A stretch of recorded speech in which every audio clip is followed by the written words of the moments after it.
Call Halal Yahweh Bahashem Yahweh Shai. First off, we'll start off with 1 Timothy chapter 4 and verse 11.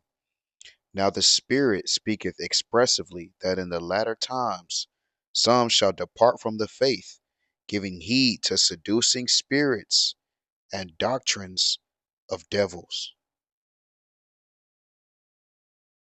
Headed now to the book of Galatians chapter 1 and verse 8.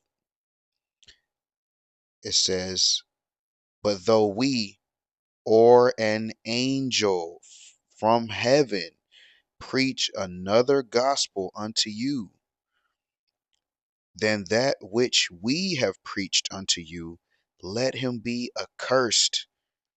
As we said before, so say I now again, if any man preach any other gospel unto you than that ye have received, let him be accursed.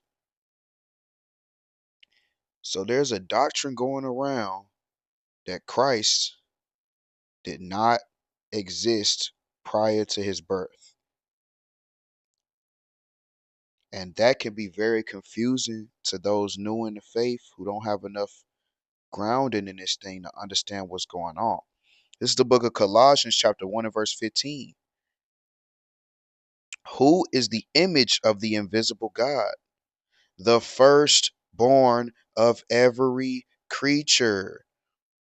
For by him were all things created that are in heaven and that are in earth, visible and invisible, whether they be thrones or dominions or principalities or powers, all things were created by him and for him.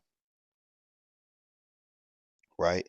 So let me go right here to the book of Proverbs, chapter 30 and verse 4. It said, Who have ascended up into heaven or descended? Who have gathered the wind in his fists? Who have bound the waters in a garment? Who have established all the ends of the earth? What is his name? And what is his son's name? If thou canst tell, right? So this is all through the scriptures from Genesis to Revelation. The Most High God existed prior to days. He has no beginning and no end. He always exists. He exists outside of the bounds of times. We cannot fathom the Most High God, right?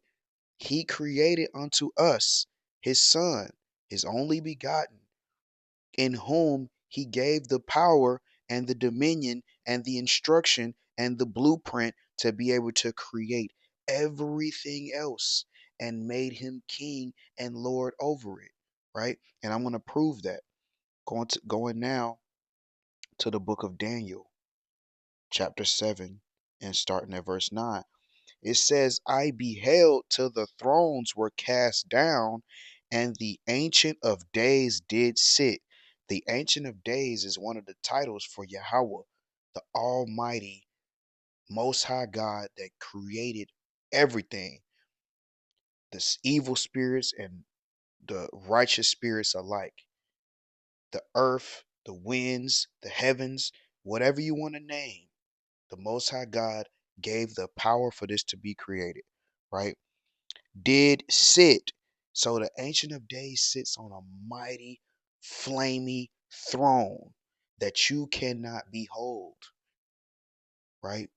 Your lust, your fornication, your adultery, your wickedness cannot stand in the face of the Most High God, Atazawan Yahweh. And we fear to speak his name without saying, By Hashem Yahweh Shai, in the name of his only begotten Son, whose blood we're covered by to be able to even understand the Most High God, right? Continuing on, whose garment was white as snow, and the head of his head like the pure wool.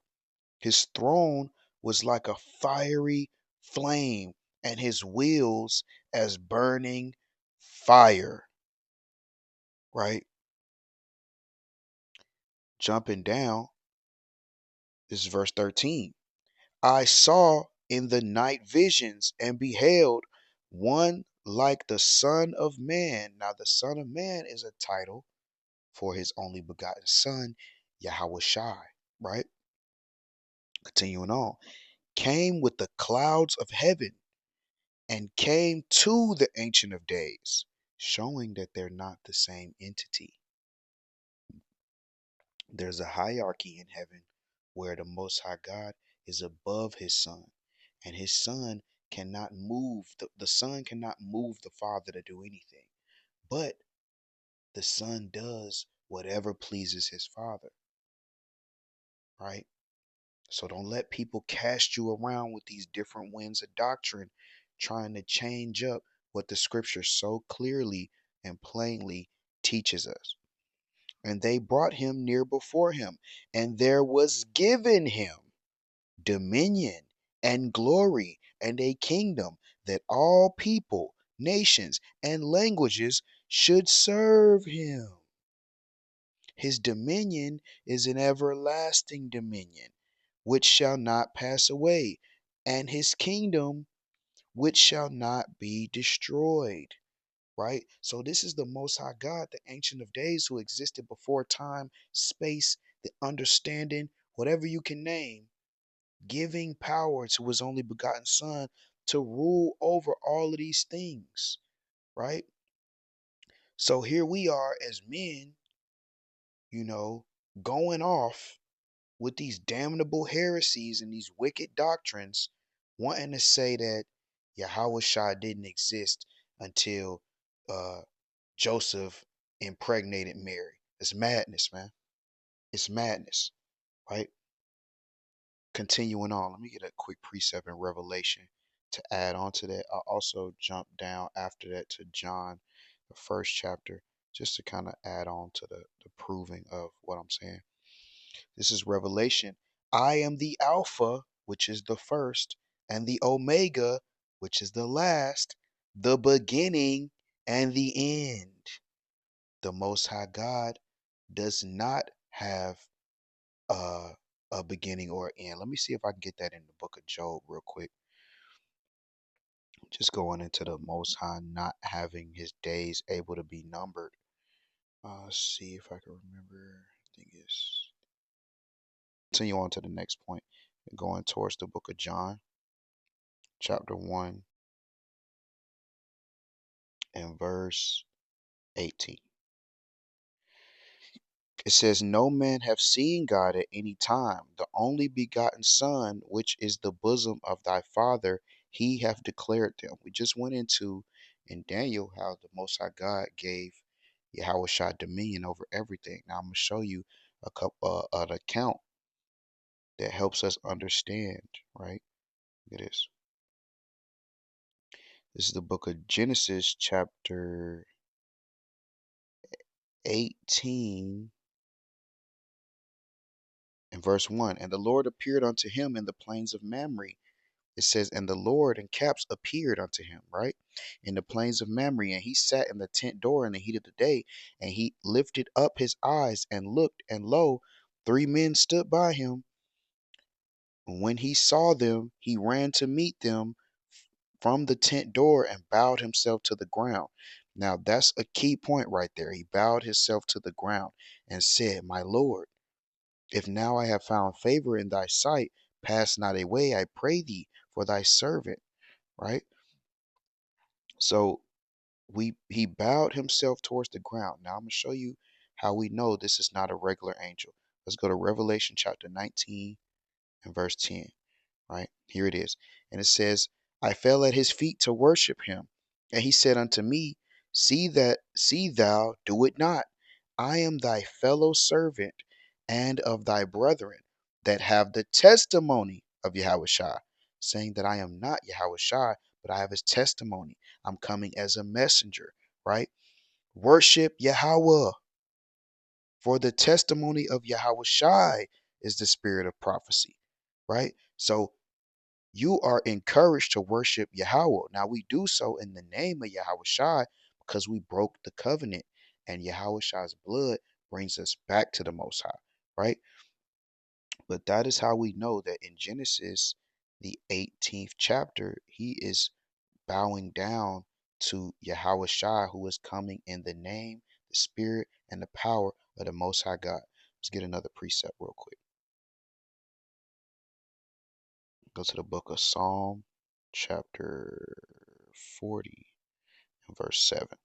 It says, Then I said, Lo, I come in the volume of the book, it is written of me. Right? So from Genesis to Revelation, there are accounts where Yahweh Shai comes and does the bidding of his Father, the Most High God, Yahweh. He came to die for the sins of Israel by declaration of his Father, Yahweh. And I'm going to get an account on that real quick in the book of Matthew, chapter 26. I want to say 39. Okay, let's start at 39. He went a little further and fell upon his face and prayed, saying, Now, this is Yahweh Shai falling on his face to pray to the Most High God. O Father, if it be possible, let this cup pass from me. Nevertheless, not as I will, but as thou wilt. So Yahweh Shai isn't doing his own will. He's doing the will of his Father who had commanded him, right? Jumping down to 42, he went away again the second time and prayed, saying, O my Father, if this cup may not pass away from me, except I drink it, thy will be done. So this is Yahweh Shai doing the will of the Most High God Yahweh, right? And showing that there's hierarchy in heaven. Now let's go get a few more precepts. I'll wind down, Lord willing. It's the book of First Corinthians, chapter 11, and verse 3. But I will have you know that the head of every man is Christ, right? So Yahweh Shai is over us. We give reverence to Yahweh Shai. And the head of the woman is the man. So your woman, your wife, should give reverence to you, right? And the head of Christ is Yahweh, right? So Christ gives reverence to the Most High God, Yahweh. Us to him, our women to them, our children, and everyone underneath gives reverence to those above, right? This is the hierarchy in the heavens and the understanding that us as men must hold and must push forward to worship the Most High God in spirit and in truth. Let's get I think I'm gonna go ahead and close out with that, man. Let's see. I guess I'll get this one right quick in Acts. It's the book of Acts, chapter 19 and verse 15. And the evil spirit answered and said, Yahweh Shai I know, and Paul I know, but who are ye? Right? So these evil spirits, they know what's going on, right? Let me get another precept right quick in the book of let's see, James 2 and 19. It says, Thou believest that there is one God, which is Yahweh, thou doest well. The devils also believe and tremble, right? So these devils know that the Most High God's name is Yahweh. They know that he set up his son Yahweh Shah to rule, and they tremble in fear. And there's even an account in that when you go to Mark, the 5th chapter. Let's see right quick.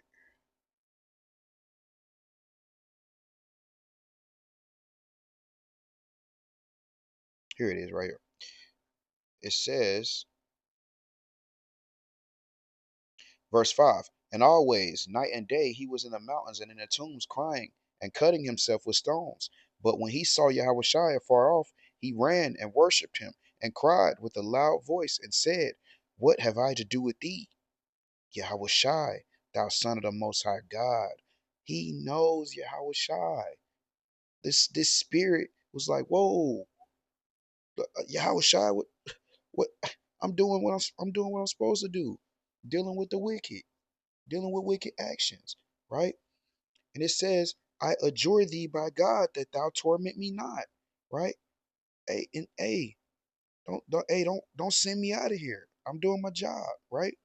For he said unto him, Come out of the man, thou unclean spirit. And he asked him, What is thy name? And he answered, saying, Because My that name he is had been Legion, often we are many, right? And if you go down, it says in verse 13, and forthwith Yahweh gave them leave, and the unclean spirits went out and entered into the swine, and the herd ran violently down a steep place into the sea.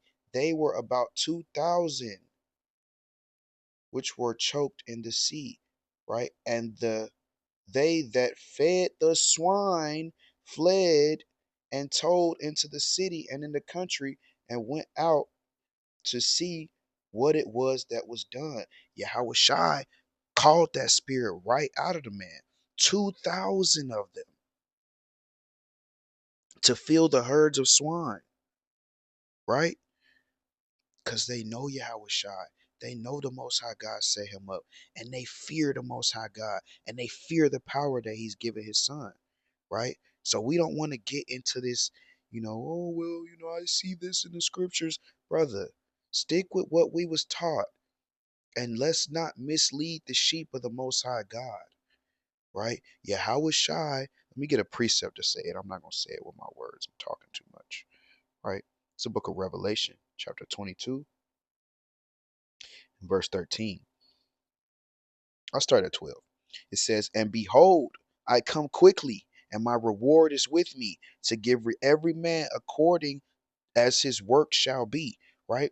And I want to be found doing what I'm supposed to do when Yahweh Shah returns, man. Teaching what I was taught, teaching things that can be proved precept upon precept, teaching things in line with the scripture, and doing exactly what I'm supposed to do, right? That way I may receive my reward for my good works. This is the book of Revelation, chapter 22 and verse 13. I am the Alpha and the Omega, saith Yahweh Shah, the beginning and the end, the first and the last, right? So now we understand that the Most High God does not have a beginning and an end. And Yahweh Shai comes in the name of his Father, Yahweh. Again, giving all praises to Yahweh, Bahashem, Yahweh Shai. Lord willing, this was edifying and direct. Shalom to you, Akim.